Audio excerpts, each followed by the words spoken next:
for everyone that's here. Learn to be productive. Learn to be productive. What is productive is usually not exciting. Strategy, if any of you have ever been to anything, have ever strategized in any profession, it's usually boring, it usually seems too slow, it usually seems too calculated, and it seems too long term. Learn to be productive. I was having this conversation with both of them, and we were talking about BDS, for example, the Boycott, Divestment, Sanctions movement. How many of you have heard of BDS? Do you guys even hear of that in Singapore? Okay, BDS is a global non-violent response to Israeli apartheid. It was not started by very religious Muslims. It's only a decade-old movement that has been endorsed by the Presbyterian Church, that they have Jewish organizations that have endorsed, and so on and so forth. The Muslims were the last to jump on this bandwagon, and some of them are still not convinced because it's not exciting enough. There's not enough bloodshed, and so on and so forth. And it is the most efficient, from a statistical perspective, has been the most efficient political response to Zionism. But it's not exciting.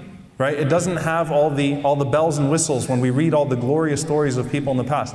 Al-Izz ibn Abd as-Salam, rahimahullah ta'ala, when he talked about, when he wrote about, the topics surrounding jihad and so on and so forth, he said that one of the problems is that it becomes about your own maslahah versus the maslahah of the ummah. It's your own benefit versus the benefit of the ummah. I'm going to go to this place and do this because I've been terrible and I need to find a way to redeem myself. And I don't care what that does for the ummah. What good comes out of these actions? Let's say that you were able to pull out some weird interpretation and say these things are justifiable and they're legal and they do this to our women and children, so we can do this to their women and children. Tell me what benefit it brought to the ummah. Our families are being threatened, our da'wah is hindered. I mean, and look, the Prophet ﷺ was concerned about public perception, and let's face it here.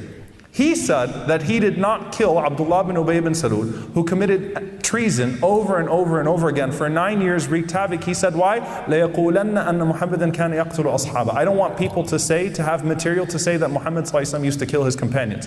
The Prophet ﷺ was concerned about public perception. It kills our da'wah efforts, it kills our ability, it puts our families in danger, it hinders every single good. What benefit comes out of this, even if you were to some way pull out of wherever that this is halal, that it's justifiable to kill innocent civilians in response to your own innocent civilians being killed? If anything, it feeds the machine. You give them excuses. That's why Islamophobes love it whenever people actually fall and succumb to this stuff. They want that. This clash of civilizations is exactly what they're calling for. It's not smart, it's exciting, it's about you, it's selfish.